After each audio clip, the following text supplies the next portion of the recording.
Assalamualaikum warahmatullahi wabarakatuh. Perkenalkan, nama saya Andi Siti Nurfadilah, NIM 0501201015 dari jurusan Pendidikan Guru Sekolah Dasar semester 3 Universitas Nahdlatul Ulama Kota Cirebon.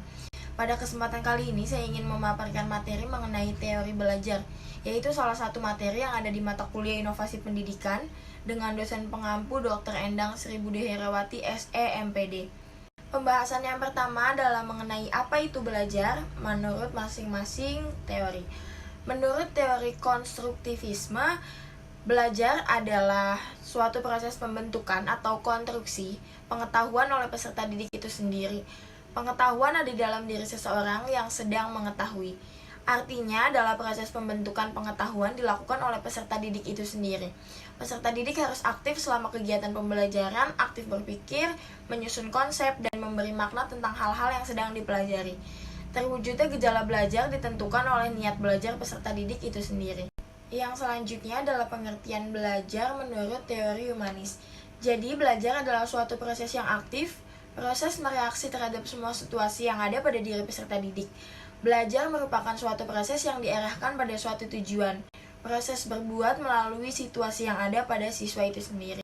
Materi yang selanjutnya adalah belajar menurut para ahli. Yang pertama ada belajar menurut ahli konstruktivisme, yaitu Vosnoff pada tahun 1996. Mengatakan bahwa konstruktivisme adalah teori tentang pengetahuan dan belajar, yang menguraikan tentang apa itu mengetahui atau knowing, dan bagaimana seseorang menjadi tahu atau comes to know. Konstruktivisme memandang ilmu pengetahuan bersifat non-objektif, temporer, dan selalu berubah. Hal ini sesuai dengan pendapat radikal konstruktivis yang menyatakan bahwa pengetahuan itu terbentuk dalam struktur kognisi si pembelajar, bukan berada secara terpisah di luar dari si pembelajar. Sementara belajar menurut ahli teori belajar humanis, yaitu menurut Arthur Combs berpendapat bahwa belajar merupakan kegiatan yang bisa dilakukan di mana saja dan menghasilkan sesuatu bagi dirinya. Pada kegiatan belajar, seseorang bahkan guru tidak boleh memaksakan sesuatu hal yang tidak disukai oleh individu yang bersangkutan. Sementara menurut Abraham Maslow, belajar merupakan serangkaian proses yang harus dilalui untuk mengaktualisasi dirinya. Pada kegiatan belajar diharapkan seseorang individu bisa memahami dirinya dengan lebih baik. Pembahasan yang selanjutnya adalah perbedaan teori belajar. Dalam teori konstruktivisme, pendidik tidak mendominasi kegiatan pembelajaran. Lalu pendidik menyiapkan pertanyaan yang akan mengacu kreativitas para peserta didik untuk berdiskusi atau bertanya. Dan yang terakhir ada peserta didik diposisikan sebagai subjek yang aktif yang diarahkan untuk mampu membangun sendiri pengetahuannya. Sementara dalam teori humanis, pendidik berperan sebagai fasilitator yang berupaya menciptakan kondisi yang mendukung, yaitu rasa empati. Selanjutnya, pendidik harus melakukan kajian yang intensif dan komprehensif untuk menjawab pertanyaan bagaimana agar peserta didik dapat belajar dengan baik.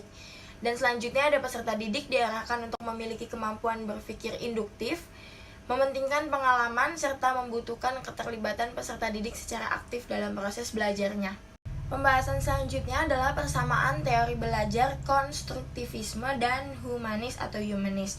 Yang pertama adalah pendidik menentukan tujuan belajar, di mana di masing-masing teori pendidik akan menentukan ke arah mana tujuan belajarnya. Selanjutnya ada pendidik merancang materi yang akan diajarkan, yaitu berupa penyiapan bahan-bahan untuk bahan ajarnya. Dan yang terakhir ada merancang dan mengidentifikasi topik yang akan diterapkan. Hal ini bertujuan agar nanti ketika proses belajar mengajar terjadi, tidak akan ada kekeliruan atau kesalahan dalam penyampaian materi yang diajarkannya.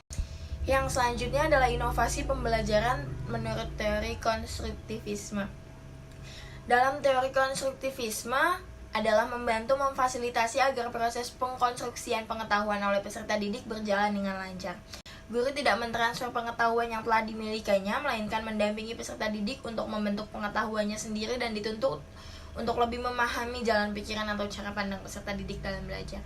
Dari kutipan tersebut, inovasi yang dapat dilakukan adalah dengan memberikan materi pembelajaran yang mampu membuat peserta didik mengeksplor minat yang ada pada dirinya, dengan cara seperti memberikan waktu kepada peserta didik untuk membuat sesuatu yang dirinya sukai.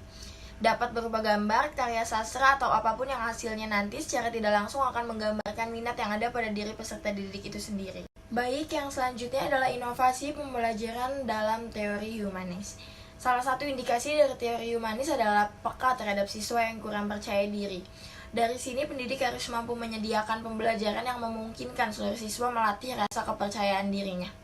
Salah satu inovasi yang dapat dilakukan adalah dengan memberikan pembelajaran dengan metode game bergilir, di mana nantinya setiap siswa dapat menunjukkan bakatnya atau hasil karyanya di depan kelas. Selanjutnya, pendidik memberikan apresiasi berupa poin yang nantinya dapat ditukarkan dengan aneka hadiah yang sudah disiapkan. Dengan begitu, hal ini akan memicu anak untuk dapat meningkatkan rasa kepercayaan dirinya. Baik, itulah penjelasan mengenai teori belajar konstruktivisme dan humanis yang dapat saya sampaikan. Untuk segala kekurangannya saya mohon maaf. Wabillahi taufiq wal hidayah. Wassalamualaikum warahmatullahi wabarakatuh.